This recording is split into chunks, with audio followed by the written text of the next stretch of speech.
আসসালামু আলাইকুম বন্ধুরা, আজকে আপনাদের সাথে একটা বিষয় শেয়ার করবো। বিষয়টা হলো, আমাদের সমাজে কিছু মানুষ আছে, একটা মানুষের খারাপ দিক এবং ভালো দিক থাকতেই পারে। তো আমাদের সমাজে কিছু মানুষ আছে, মানুষের খারাপ দিকটা নিয়ে বেশি আলোচনা করে, ভালো দিকটা নিয়ে আলোচনা করে না। তো আপনাকে যদি একটা মানুষকে ভালোবাসতে হয়, তাহলে তার খারাপ দিক, তার ভালো দিক, দুইটা দিককে ভালোবাসতে হবে। তাহলে দেখবেন আপনার জীবনে তার সাথে ঘনিষ্ঠতা তৈরি হবে। আর যদি আপনি তার ভালো দিকগুলোকে ভালোবাসেন, খারাপ দিকগুলোকে বর্জন করেন, তাহলে তার সাথে আপনার দূরত্ব তৈরি হবে।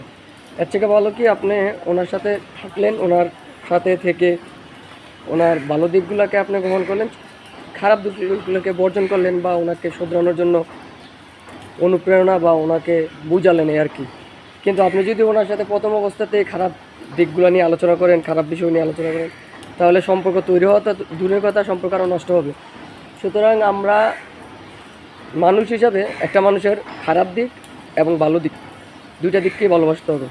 তাহলে আমরা একটা মানুষের সাথে সম্পর্ক সুন্দরভাবে তৈরি করতে পারবো, বা একটা সুন্দর সম্পর্ক তৈরি হবে।